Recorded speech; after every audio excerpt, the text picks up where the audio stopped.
Welcome to the Your Entrepreneurship School podcast, or as I like to call it, the Yes Podcast. My name is Britta Moreta. I'm an executive business consultant for women who dream of living wildly and wealthy abroad. The Yes Podcast is for women who are ready to build a business that funds her dream life abroad so she can expand her business, bank account, and brilliance without settling for a life that tames her wildness. The Yes Podcast is sponsored by Bridal Babes Yoga, a Luxe start to your celebration. Ready to elevate your bachelorette or hen do weekend with something truly unforgettable? My Bridal Babes Yoga experiences are crafted with intention, movement, and connection because you deserve more than just the usual. Immerse yourself in a soulful, joy-filled session designed exclusively for you and your crew. Whether you crave a restorative morning flow, a themed class with playful energy, or a heart-centered practice to set powerful intentions for this next chapter, we'll curate a dreamy experience that feels as radiant and one-of-a-kind as your love story. What to expect? Thoughtfully curated playlist, essential oil-infused head massage, a pause to breathe, move, laugh, and connect with the optional add-ons of tarot card reading, astrology chart reading, and friendship bracelet making.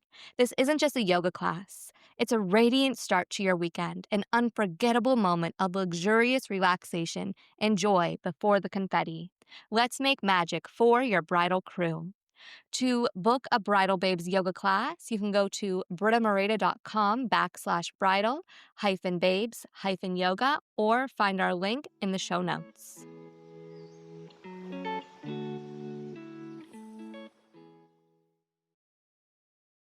Hello, Trish. Welcome to Yoga Entrepreneurship School. I'm so excited that you are here. Trish is one of my good yoga teacher friends from Lisbon. We were both teaching there at the same time. And Trish is an anatomy expert. Like, that's just what I'm going to call her. She is my go-to person if I have a question about cueing, about anatomy, about helping people moving through different things in their body from a yoga and anatomical perspective. But before I dive deeper, Trish, please introduce yourself. Tell us who you are, where you're at, what lights you up, and then we'll dive in even further with anatomy. Great. Thanks for having me here, Britta. It's so good to connect with you.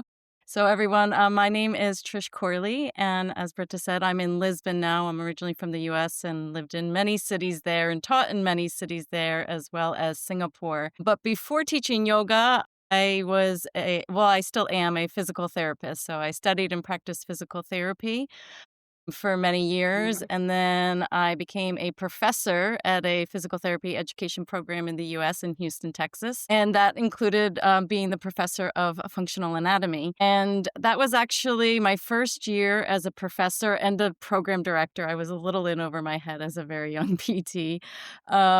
That was actually when I did my first yoga teacher training. I basically had spring break. My husband couldn't travel and I needed an escape from work. So I joined a yoga teacher training and it was an amazing training. I still have so much respect for my teachers, Roger and Albina, but the anatomy portion of their program sucked. And I'm very grateful because I became their yoga anatomy teacher. I hadn't even been teaching yoga for like 6 months when they did their next training.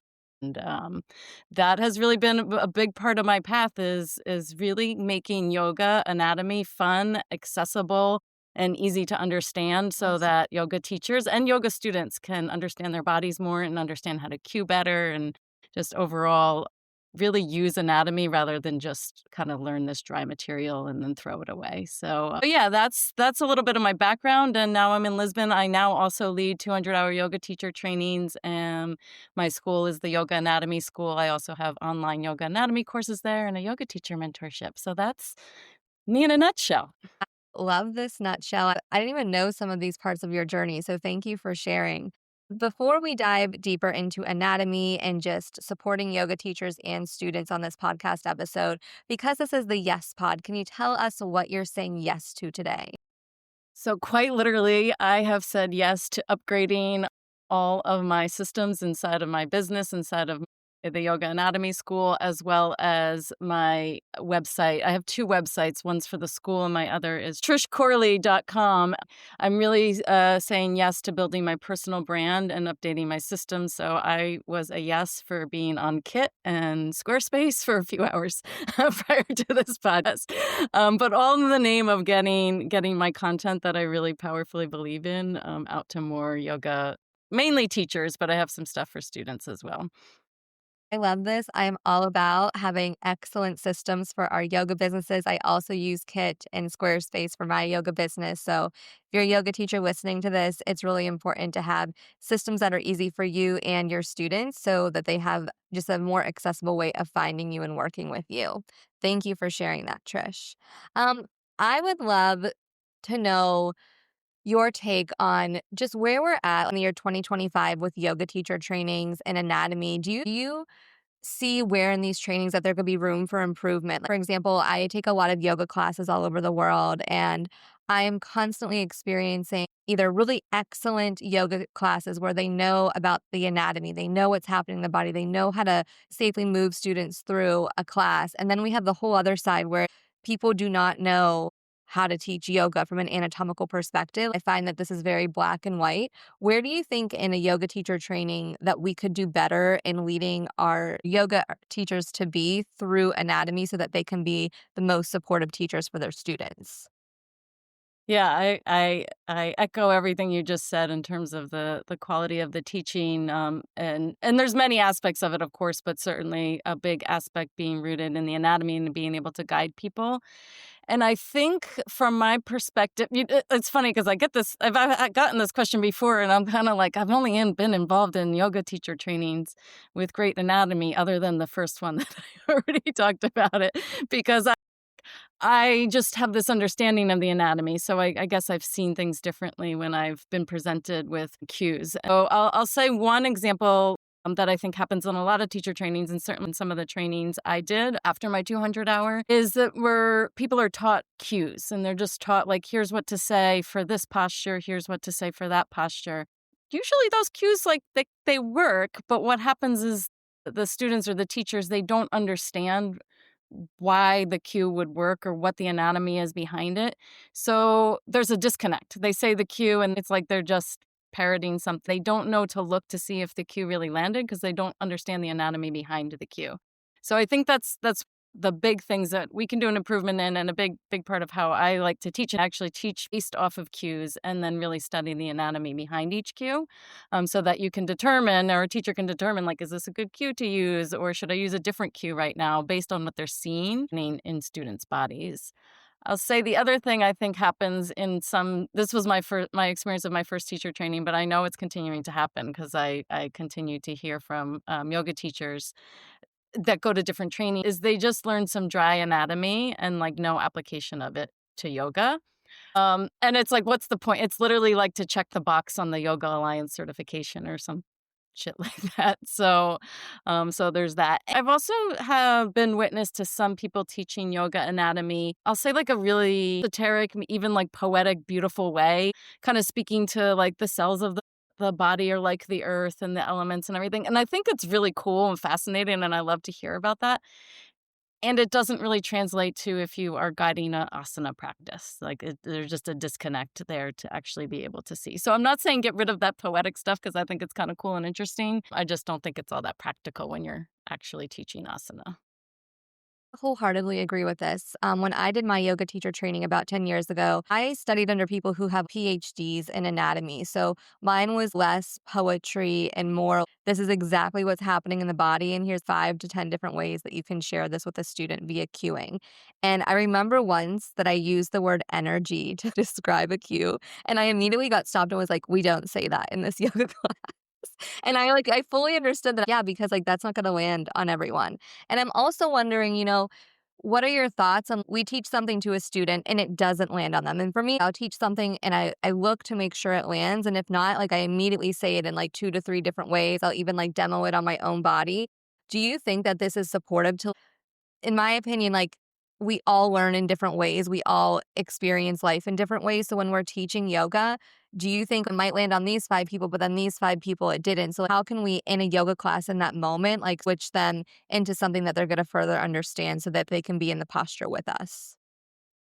Yeah, I think you said it, the first thing is like looking, just really being in the looking because you won't know if it lands. I've heard a lot of teachers say like that cue, like I say it because it works, and I'm like, well, it works for students or it works for you, or you just want it to work, And the only way we really know is if we see the reaction. And look, I know my anatomy. I know functional anatomy. Teach people how to cue. I have a very systematic approach to it. I feel like it's one of my expertise, if you will.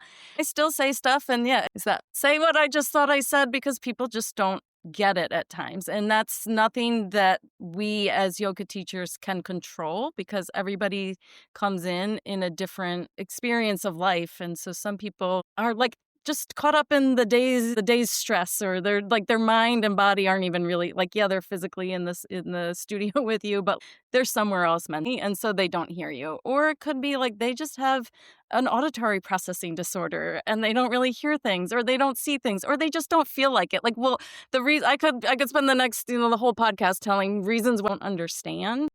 And I think it's important to like delve into some of those, but I think the bigger thing is then to be looking and being like, okay, that didn't land, and like no big deal. And then what are other ways you can say it? And sometimes it is just like saying it louder. Sometimes it's saying it clearer. Sometimes it's saying it a whole different way. Like you said, often then it's demonstration. And I think that this is a skill that teachers can learn though, to know which tool to use. And you won't always it's like I think of it like art. I don't know, sometimes you just know, like, the big paintbrush isn't good for the, little piece of art you're doing, but you don't always know pick up the right brush right away, and so I think we can use systems, but have to be adaptable with them.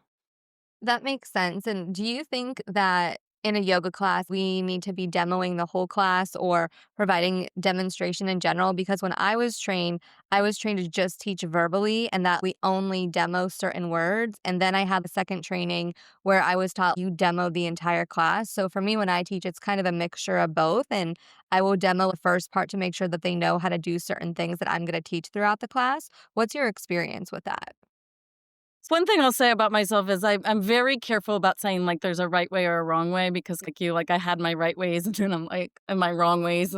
Okay, well, first of all, if I really wanna practice yoga, then I need to throw that out the door. But, but truly, like, learning, yeah, some things can work in ways that maybe I didn't believe in the past, so now I'm just very open-minded to, I don't know, let's see what works. But to be more specific or direct in answering that question, I don't demonstrate much at all because I really want to have that access with my eyes and my body moving around the room to really be able to see my students. And I've been to some classes where the teacher's demoing most of it and they teach really impactfully and really effectively, and I still feel connected to them. I think, where I put a stop to, like, again, some people love this, so I'm not gonna say it's wrong, but where I would put a stop as a teacher for myself and when I train and mentor teachers is to be demoing, more as your own practice. Like, there's a difference if you're demoing because it's your practice versus demoing in service of the students.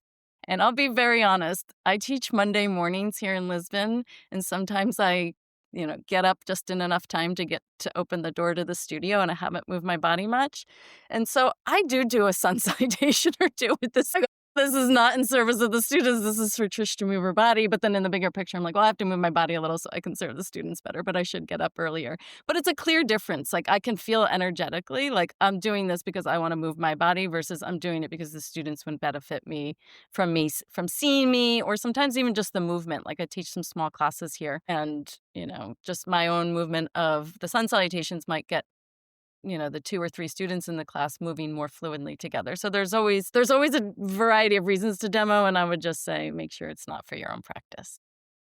I love that answer. I agree with that. For me, my pet peeve in yoga is rather than welcoming the students, the teacher's at the front of the room doing their own practice before the class starts. And I'm just like, what, like, drop your ego, man. That is the one thing that is my pet peeve in all the teaching is just no, like, be there with your students. No one cares if you can kick your face. Like, we care that, like, you know who we are and that you can, like, create a connection with us so that you can, like, move us through the practice. And I think that's the only time when I'm like, what are you doing? But if I'm taking like an inversion class, I would really love for them to demo most of the class so I can, rather than like watching someone when I'm like in a handstand, I can actually be in that handstand because I watched them prior to it. So I think that's where I'm at with it. But I have also, as a teacher, I've had to demo things that I'm like, this didn't land on them. Let me just physically show them like how this could look or three different ways that this could look so that they have options. And speaking of options, I'm someone who has a spinal disability. From day one, I started practicing yoga from like a more accessible standpoint, like using blocks and using straps and things that could be most supportive for me. I still can't do wheel pose and things like that because my spine doesn't bend that way. From an anatomical perspective, let's say you're a super flexible teacher and then you have students come in who have injuries or disabilities. What are some ways that we can make the practice more accessible for people who are experiencing different things in their body? Yeah, it's a great question and so important. My background as a physical therapist, and I did do some orthopedic stuff, but my passion was actually pediatric therapy and more neurological therapy. Not to say you can't have a disability with orthopedics. Like, I guess what I'm trying to get at is I didn't just help people recover from orthopedic injuries. I really like to work with people with all different abilities and body types, and so it's a huge passion of mine. And I think that as yoga teachers, what's most important is first and foremost just to understand that like everybody's body really is different, even if you can't see it. Now, like some people, I have a dear friend who sustained a spinal cord injury and he uses a wheelchair. He gets out of his chair when he practices yoga. He teaches from his chair, and so it's clear his body is moves differently than a lot of people's bodies. And though it's not always clear, there's also a lot of people like, Britta, I know that about you because I've heard you say it, but like when I met you, I didn't see that in you. So it's really important first for teachers just to understand that even if we can't see the differences, there's likely something there. And so, couple things. I think first, how do I say it? In the beginning of class, I think it's so important to really empower students to trust themselves and to listen to their own body. And I kind of even cringe when I hear myself say, listen to your own body, because what the hell does that mean? Like, know what to do. They're coming to class. Well, maybe they do, and they just want to connect with people. But often they're coming to like learn from the teacher. And so I don't really have I don't have the spot on answer for other people, but I know for myself, when I am telling people that, I have to dig deep into heart and soul so that that is not just something I say before class, something that I deliver and really connect with people and look at people and get them. Like, I want to get from them that they get from me that this is their practice. And then there are things that we can learn as teachers, like how to modify practices, how to use props. And again, this is stuff I cover in the systematic approach. Like, how do you make stable? Well, number one, like put your knees down, base of support that way. How do you make it more challenging? Lift a leg up to decrease the base of support. So there's systems that we can use to simplify things rather than, because I think what I've seen people try to do is learn all the adaptations for all the postures. And that seems really difficult, but there's systems to learn. So yeah, I would say first, understand people's bodies are different than yours and each other's, and empower people to really take ownership in their own practice, and then start learning, get some techniques down so that you can help people modify. I love this answer. And do you think, from a student perspective, like for me, I used to never ask students at the beginning of class, is there anything going on in your body, until it was like, oh my God, my teacher needs to know that I can't do wheel pose or I can't do this because my body's not going to do it. Do you think that there needs to be a time and a space for students to have the option to share? For example, if a student is pregnant or if they just had a child, or if they are healing from something, because I would love for my students to know that in my classes, we want to know what's happening in their bodies so we can be the best teacher for them. Yeah, this is a tricky one. Because if it's a small class, I think, there's a bit of an opportunity there. And I teach at Ministry of Yoga here in Lisbon, and it's a really small, quaint studio. It's a very much community feel. I know my students by name, the whole class, because even if there's new students, I have time to like learn their names. And so in that space, I kind of know a lot of the students, but if new students come in, I usually have a little space to ask like, and the way I say it, is there anything going on that you think I need to know about? And I say that as opposed to, does anybody have any injuries? Because Exactly. I've been the student where somebody says, the teacher says, does anybody have any injuries? And okay, it could be a bigger class and like 5 students come up. And now I've listened to 5 people tell about their ACL repair and their rotator cuff and their back pain that's been kind of achy for 6 years. And the teacher's like, okay, could have gotten something done here. It's about, as a teacher, like, I do encourage, like, hold space and connect with your students, but be realistic about how much space you can actually hold. And some of that is just logistics and time, depending on the studio you're teaching in. If you teach at a studio and there's 30, 40 people in your class, like, it's just not realistic. And that's where I think, getting down to really taking a good solid 30 seconds to a minute to speak to them about owning their own body.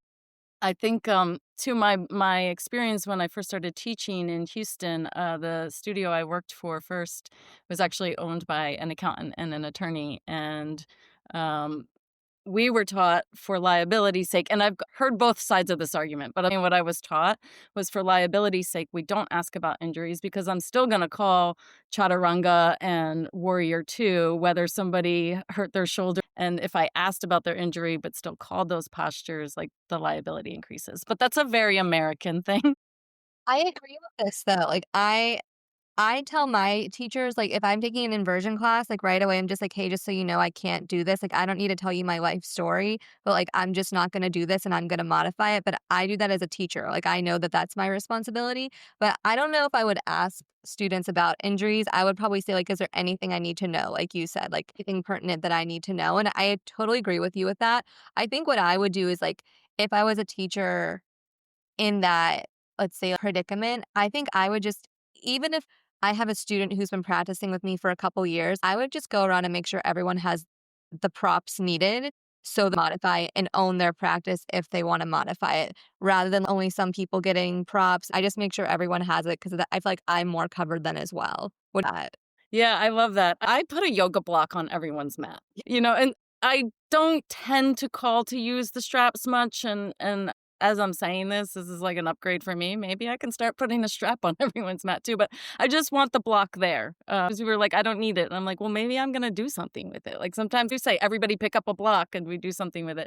But if the blocks are in the closet or over in the corner of the studio, I'm less likely to use them. So yeah, I love that. Just like getting everybody to use or to have the props so that everybody feels like empowered to use them. And kind of piggy what I was just saying, sometimes just as teachers, tell everyone to use a block so that the block doesn't become the, oh, she's a new student or oh, he's an old and not flexible. That's why he uses the block. Like none of that. Like that, I teach some practices, some of the most intense practices I teach during teacher training. Everybody's using a block. So Class the other day here where the teacher taught the sun salutation with a block in between the thighs and even the jump back to chaturanga with. I'm like, this is really hard to keep the block there. And I think that's what sometimes we don't see. We see block as something to help us. Actually, it can turn up your practice too. We have those props in general. yeah. You mentioned earlier about chaturanga and something that is in my opinion, something I would love to just see taught more in, let's say, these all levels yoga classes is a lot of times a teacher will just be like, chaturanga for the first chaturanga or even the first 5 without telling someone what a chaturanga is. And I know this because I've brought people to yoga who never practiced yoga in their life. And they would ask me after class, Britta, what's a chaturanga? And I'm like, first of all, it's chaturanga with a T. I'm wondering, do you think that teachers could just break that down so a student understands? Like we have the baby cobra version, we have the vinyasa version, we have jump back. For me, I would just love to see this more happening for students who have no idea what that means. Do you have a way to teach your teachers this is how we can break it down if someone has no idea what a vinyasa is? Yeah, and yes, we need to just stop the chaturanga. And look, sometimes when like I said, I teach some small all the classes at Yoga and Ministry are small because the space is physically small. And I cover the rocket class there and we get these like rocket yogis that are like diehard Ashtangi, Vinyasa, all them all, and they've been practicing as long as I have or longer. So in that case I might just say chaturanga because they're like there to move. They know. But yeah, so like what I typically do, and so what I teach people to do or teachers to do is really the first one. I just say step back to high plank. And then again I look, and most people get high plank, but if somebody's looking around, then I'll give a little bit more specific cue.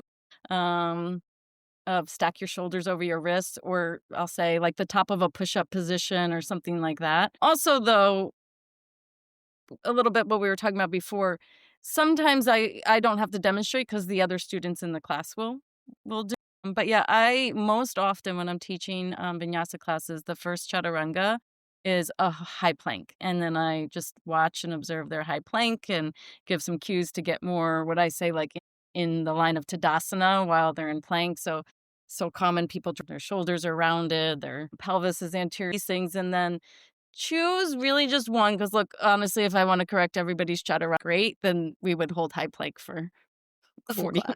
45 minutes. But choose 1 or 2 things to help empower people to start stepping into more, powerful alignment. And then I say the next cue, "Okay, you're gonna lower down."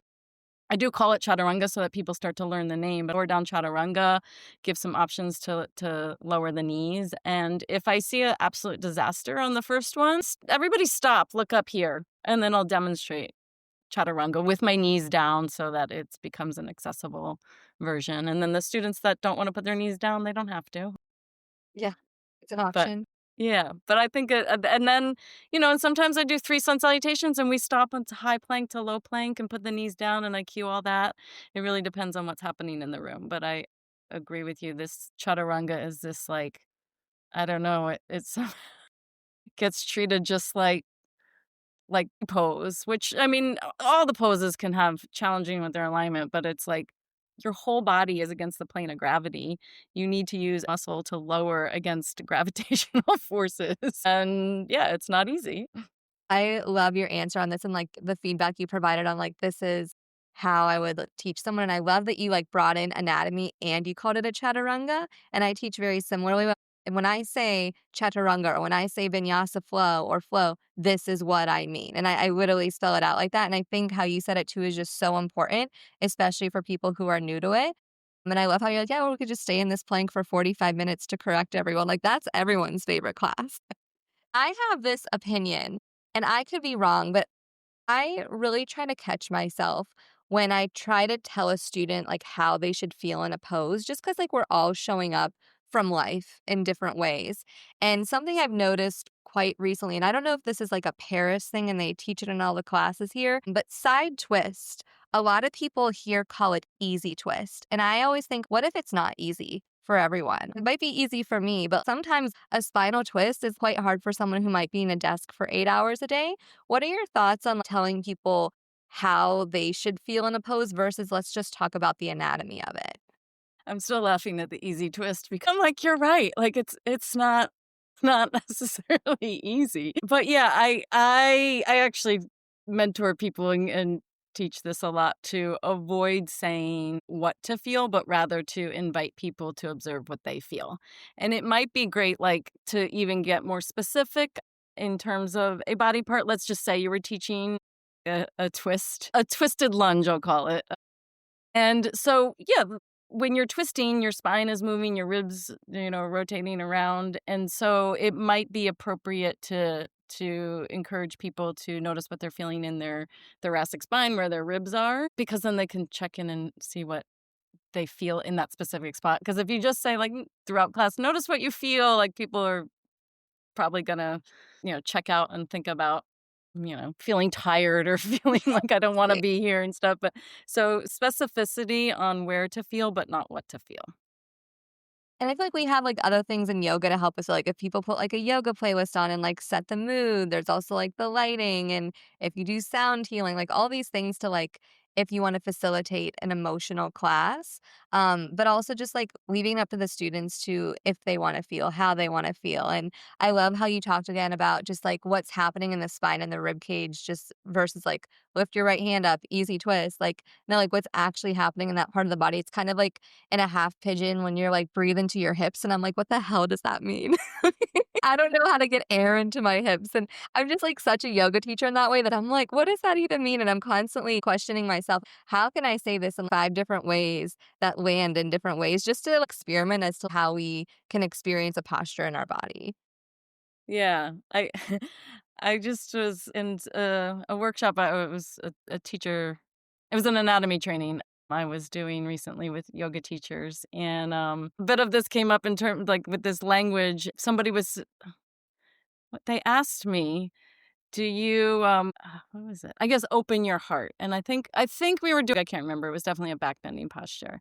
And I said, "No, I wouldn't say that. Why?" And I was like, "Well, because I'm very pragmatic in my cueing, like, and we're not actually opening the heart." I said, "What I might say is like pull your shoulders back and then something I say as I'm evolving, I'm a little more into energy and the esoterics of yoga. Just I think it happens, but I would say, like, pull your shoulders back and press your chest up to the ceiling, and then I might say, "And allow your heart to open up to a new possibility," or something more poetic, like that is not so tangible, but tangible. I don't know, it's not tangible, but it's, yeah, I'm not making sense in my words, but, It does though. I'm someone when I would do up dog for years, I would be up here when it's actually no, pull your shoulders back. So someone who would actually need to hear that cue, and then we can talk about the Lala stuff later. I mhm. think this is actually quite educational because some people just don't know what to do with certain parts of their body when they're in a posture. So physically telling them what needs to happen first and then the poetry after, I think that's more than fine. Yeah, yeah. I had I to me, optimal yoga class, teaching includes some inspiration, something that's gonna leave me, feeling something in my heart and soul that I wasn't gonna feel otherwise without the teacher bringing that attention to it, along with sound, clear cueing that's based in anatomy. And that being said, I remember a while ago, I went to, a studio in the US with a friend of mine, and we were all excited, um, to go to this studio because we knew some of the teachers that owned the studio, and then this young student, it was, like, his, like, 3rd or 4th class teaching, and we're like, "Oh, we know the owners," and everything. And he just cued really clearly. He didn't really leave me with some of that inspiration that I was saying I love to see in a class. He taught a solid, clear, cued, actionable class that moved my body, and so I think about it this way, like, energetically, he got me to pull my shoulders back in up dog, for example. I don't remember this specifically, but then my heart opened, and then the energy moves, and I think that it's so powerful because if you just speak to the body, you're gonna move the energy. If you just speak to the energy, I think only the people that are connected to it already have access to move it. I agree with this so much. And most of the time, I really enjoy taking classes from people who are fresh out of teacher training because the anatomy is just fresh for Mm. them. So sometimes I feel like, oh, yeah, like these are some of the best classes I've ever taken because even myself, I've been teaching for 10 years and I'm like, oh my God, I forgot about that anatomical cue. And I just think it's so important to take it with the freshies sometimes who don't bring in the woo woo. They just bring in what's happening in the body, which really is the safest way to teach people, in my opinion. So, like, if you can safely move someone through a yoga class, you've done your job. And then when you're ready to sprinkle in yourself and whatever your teaching style is, like, do that, but get the anatomy down first because I think that is the safest and most important way to be teaching. I agree. I agree. Especially if you're teaching asana. I always like to remember that there's other parts of yoga to teach. If you're teaching asana, you are teaching physical exercise. And I believe it's much more than just physical exercise, but it is physical exercise. Yeah. And some people just go to it for that, and that's okay. Mhm. I would love to know if I was a yoga teacher who's like, I've been teaching for 2 to 5 years and I'm ready to lead a yoga teacher training. What are the fundamental parts that are needed from an anatomy perspective? For example, I'm really good at the business of yoga. I'm really good at sequencing, but I'm probably not going to be someone, I will never teach inversions in a yoga teacher training. I would hire someone for that who's an expert in that. And when I say expert, I mean 10 years minimum doing this and knowing the body. What would you do just from building a teacher training standpoint? If you know that you're an expert in something, how could you incorporate other things so your students get the full package? Yeah, I think what you said, if you don't have the expertise in it, get assistance, and that could look like you said, just simply hiring people to do it. So I get hired very often by other yoga teacher schools or yoga teacher trainings to deliver their anatomy component of it, and that gets me really excited because then I know that they're not just delivering, the basis, that they care enough about their training to bring in an expert so that their students really get the expertise in it and can actually walk away with something related, something useful with anatomy rather than just what's in their manual or what's in on Google.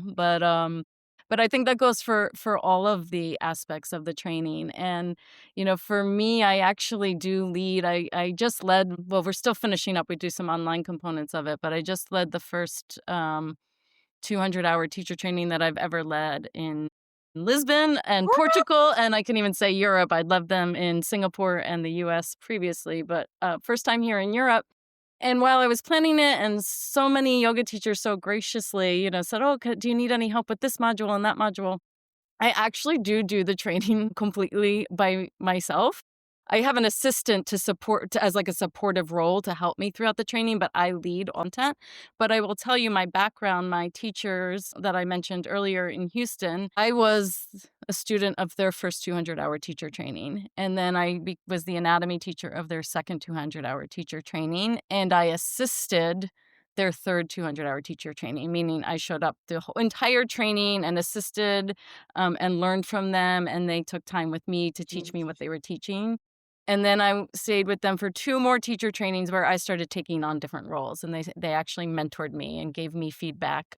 And I also, with the Baptiste Institute, did a mentorship program there, where I actually I said mentorship, it was actually apprenticeship, where program within the program. So I was learning like the back end of the teacher trainings. And so through after all of that, it was just like my next step was to put together a teacher training. And I do feel like I just have a very holistic, everything fits together. Something special about my 200-hour teacher training versus the ones that I go work for is it gets dispersed throughout the 200 hours. Whereas often, in the other trainings, I come in for a day or two, sometimes a week out of 4 weeks. So yeah, I do. I say go get expertise, and then I'm like, but I do it all myself. But I'll tell you, like, on the horizon of things I want to do is a 300-hour teacher training, and my vision for that is collaborating with people because my depth of yoga philosophy is getting stronger and deeper, but not as deep as I know some other great yoga teachers. I also don't really know what the hell to do with a harmonium and how to lead people chanting, and I think that would be a cool part of a 300-hour teacher training, but I'm not the girl to do it. So I have your similar vision there of like collaborating with people to create the most impactful training for people. I could not agree with you more. And I love how you're like, I don't know what to do with a harmonium. And I'm someone who just recently taught myself how to play harmonium. And I think it's, as a teacher, let myself be a student, which is hard sometimes. And I love how you're like, I'm going to teach this whole training because, like, this is what I know and, like, this is what I don't know. And I think it's owning fiercely what we do know and providing that, and then giving what we can. And also, so you can just have time off too within your trainings. So you're not burn out by the end of it. Like, I've learned that lesson when, like, hosting retreats. I'm like, "Oh, that would have been great if I had, like, 2 other people here." Like, so I could take a nap one day. So I think that's really important too. When I did my yoga teacher training, we had like one anatomy teacher and like he was there for the full 10 weeks of the training. And then we had about 10 other teachers who would come in and go over the sequence with us over and over again just so we could get it into our bodies, and others who would teach the philosophy. And for me, that was helpful because I learned how the anatomical cues I was teaching landed in different bodies, and also how they taught it was like completely different than like just the anatomy of it. Do you think it's important to like practice on different types of bodies just so we can see what works and what doesn't work? Yeah, I definitely think it is. I think, I have a minimum requirement to lead a 200-hour teacher training. And look, there's a business side to me that, I don't want to rent out a space and put all the time and energy in and literally lose money because that's like a really big energy endeavor. But my bigger reason for a minimum is because people need other bodies to teach. And so, some people are like, would you do like a private yoga teacher training? I'm like, no, because then all they're going to do is learn how to teach my body. And look, I grew up doing gymnastics and I can do a handstand and a headstand. I, quite frankly, have a physically strong practice just because of my life's experiences. And so, like, they wouldn't really get the experience of teaching what it is to teach to a real class of people with different bodies. And so, yeah, I think it's so important to be practicing looking at different types of bodies and students, and going back to what we said before, like looking at how your words land and your cues land, and the only way to get good at that is practice. Yeah. I always tell my students, you can practice teaching other people. Just practice saying it while doing the dishes. Practice saying it while you're driving the car, just so you know that, like, "Oh, this is in me now, and now I can teach." I do weird things like that, or teach it in the mirror. But it really helps me because then I'm out of my head when I'm teaching and I can fully be present with my students versus, I forgot the chaturanga, I forgot the warrior two, and Yeah. it happens. That's life. But it's better for me to be present with the knowing that, like, I practiced for hours one day or a couple of days beforehand. Yeah, yeah, and I'm a big proponent. I primarily teach the sequence from Baptiste Yoga, which is called Journey into Power, and that's actually the basis of my 200-hour teacher training. And I'm a big proponent of learning a set sequence first, because then you just learn it, and I could teach that sequence. Like, if somebody, when I get off this podcast, if someone was like, "Could you teach right now?" I literally could say yes. Like, as long as how long it takes me to get there, that's how long I need, Yeah. to be ready to teach, because I know that so well. And I love what you said about practicing when you're doing the dishes. Right after so at my first 200-hour teacher training, we learned like a version of the Journey into Power sequence for our vinyasa, but we also learned a hot hatha sequence. And I was just much more interested in the vinyasa, so I learned the hatha, but my focus was on the vinyasa. And then I got asked by my teacher, she was like, "We really need a sub for the hot class. Can you sub?" And I just said yes. Um, and then I went home. I was like, "Why did I say yes? I don't know." So I spent, it was a 90-minute class. I spent 90 minutes teaching 0 people in my living room, but I walked around my living room looking like there was, because It's a fake the class studio in happening. Houston were big classes. So I just pretended I had like 30 students, and I taught all 30 students that weren't actually in my living room. And then the next morning I went and taught, and I did a great job, except that the 90-minute class was only about 65 minutes. I was like, Shavasana. You're my hero. I'm very similar to this. That was, like, the one thing I got in trouble for a lot at teacher training. I'm like, "Oh, I'm done teaching." They're like, "Brittany, you taught 35 minutes. Slow down." I love what you said. You're like, "Yeah, I just said yes to it." And I'm only certified in kids, vinyasa, and, paddleboard yoga. But I just kept saying yes to subbing different classes, and I trained with someone at a studio when I was working for her. She had, like, a PhD in the science of anatomy, and I would just do training with her. So now I teach bar, I teach yin, I teach yoga sculpt, and it was really just from taking experts' classes. Because if you know the body and you've been teaching for 5 to 10 years, you can go and teach yin, you can teach sculpt if you have experience in it. I don't think you need, like, a million certifications if you have, like, that one base that really supports you to understand the body. And that's how I learned, is just saying yes, and, like, knowing that, like, my first yin class was not gonna be perfect, but now, like, I teach a really excellent yin class, what my students have said. And I think it's what you said, just practice teaching. And, like, that's what I still practice teaching. Like, I'll, like, call up one of my friends, like, "Can I practice a sequence on you?" And, like, it's so much fun because, like, I'm learning, like, will this sequence work? Like, just because it feels good in my body doesn't mean it's flowing in someone else's, and just saying yes to those opportunities so you can become a well-rounded teacher. Yeah, yeah. Yeah, I subbed a couple of yin classes, having only taken a couple of yin classes, and then I was like, "Well, I kind of know what to do," and yeah, and I think, like you said, I mean, you got to have some like basis and Yeah. understanding of the body to jump in and just say those things. But yeah, the number one way to learn anything is to do it, and I think that goes for teaching, yoga or any other movement practices. Yeah, you gotta practice teaching it to get good at teaching it, not just practicing the postures yourself, but actually learn how to cue them and get students to follow you and everything. You gotta practice it. Exactly, and I mean, like, I'm not someone who's gonna, like, dive in and be like, "Go teach an Ashtanga class." Absolutely not, I will never teach that because I that's very specific sequence. Same with the 26 and 2, that's a very specific sequence. I think it's more for the general classes just to get Mhm. experience in that. I just don't want anyone to think, "Oh, I can just go teach Kundalini without knowing about the history of Kundalini." Don't do that, please. Yeah. But for the more general ones, I think it's safe to say just try it out.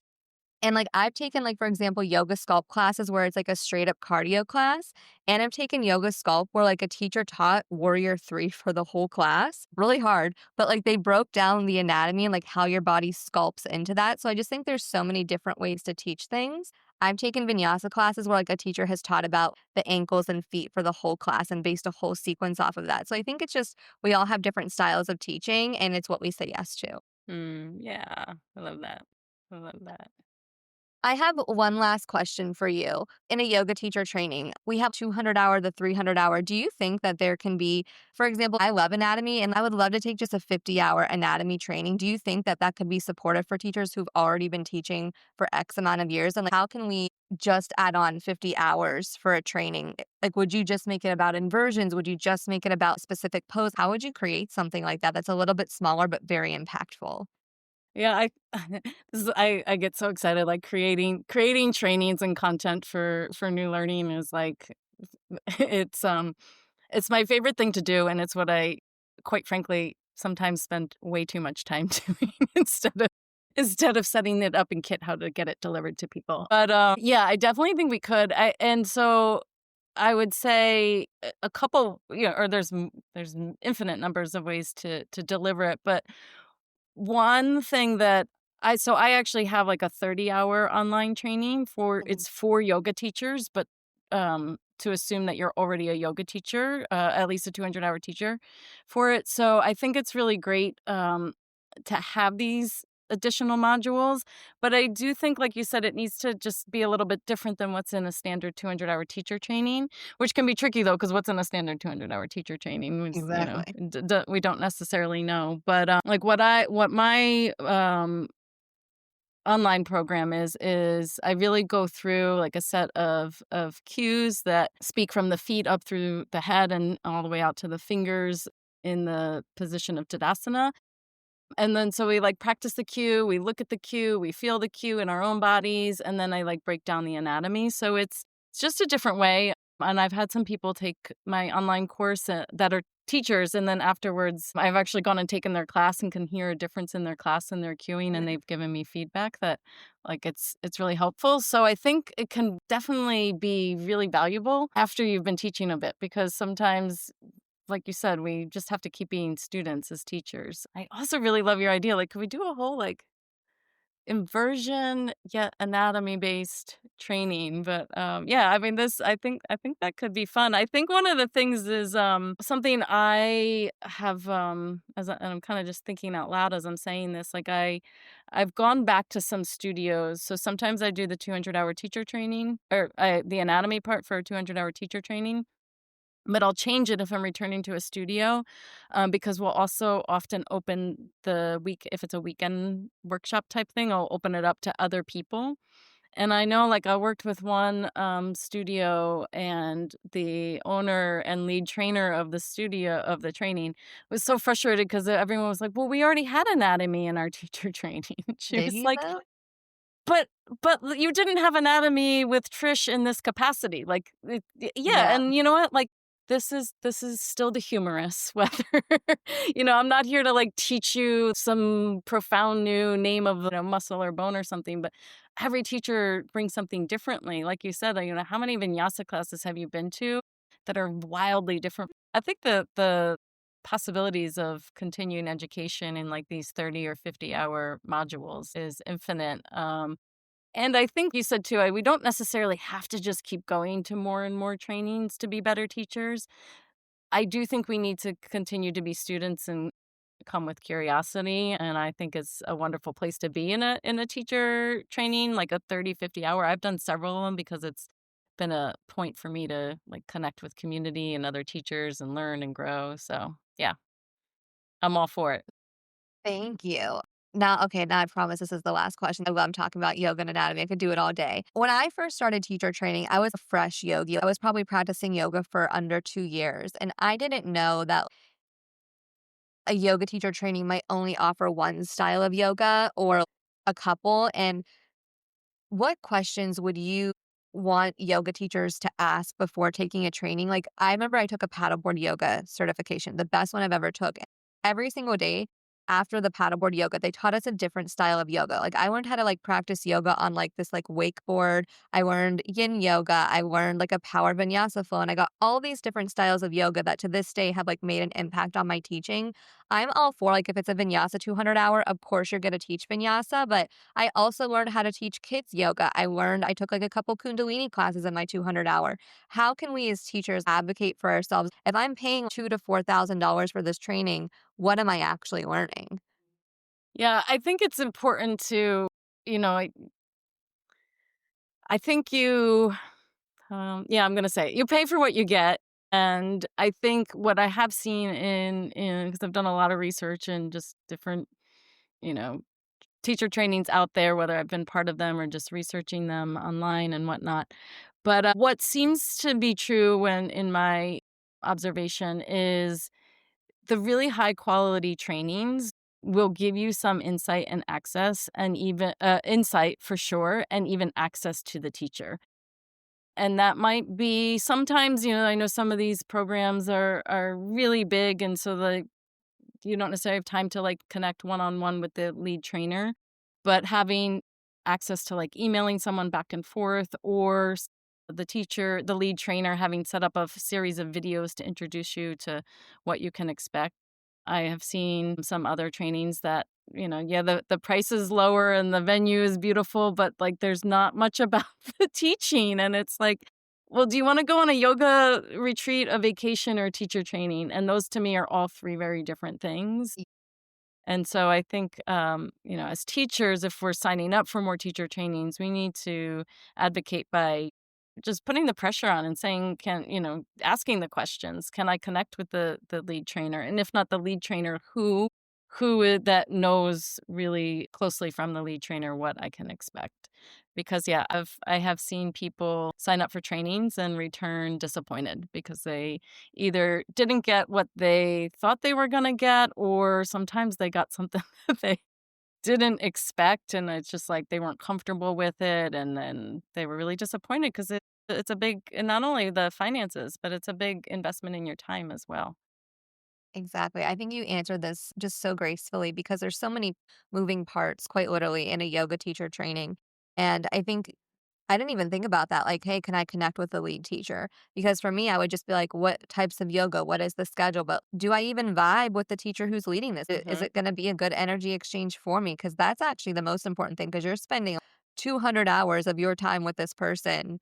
Really important that you connect with them. I love Yeah. that you shared that. Thank you. Yeah, and for me as a trainer, it goes both ways too. I actually host like free classes with yoga teacher training information sessions, and people can, I did them here in Lisbon because that's where I was doing the training, but I allow people to join online because I had some people travel in from other countries to join my training, so they joined online. Then I'll also just hop on like a Zoom call, and connect with someone to. And it's great for me too, because then I can kind of get excited about who's interested in coming to. They're gonna spend 200 hours with me, but I also have to spend 200 hours with them. Exactly. This is a joy thing. I always say that Yeah, like to my retreat clients, like when you get on a retreat call with people, it's a dialogue. It's a co-interview. Like you're interviewing each other. It's not about getting the sale or like getting them to come to the retreat or the training. Like it's making sure that you vibe and that like you're both a good fit for each other because you're gonna have to spend like X amount of time together. So just like make sure it's a good fit. yeah, yeah, for Yeah. sure. Well, to wrap up this podcast episode, if I wanted to learn anatomy with you, if I wanted to get a yoga certification through you, how can I find you? How can I work with you? So I have now two websites. Well, actually, yeah, I have two websites. Yoganatomyschool.com is actually the most up to date right now, where everything is. All my trainings, all my programs are there. And then I also have my website, trishcorley.com. And honestly, right now, most of that links back to yogaanatomyschool.com. But you can also find me on Instagram on Trish Corley _yoga_anatomy. And so you can send me a message there too, and I can answer any of your questions about anatomy, yoga, or any of my programs. Wonderful. Well, thank you for taking the time to chat with us today and to just share your expertise around anatomy, around building yoga teacher trainings. I find that this is so important, whether you are someone who's thinking about becoming a yoga teacher or you have been in the yoga world for many years. It's just good to just have someone who is an expert in this so we can ask those questions and not be embarrassed to be like, how does this work with this bone or this muscle? We have experts for this reason. So just thank you so much for taking the time today to come on and share that. Thank you so much for having me, Roberta. It's so good to connect with you.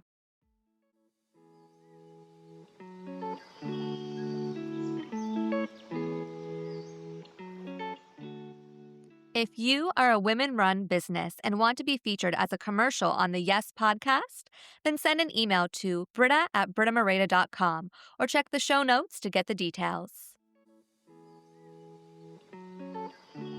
Thank you for listening to the Your Entrepreneurship School podcast.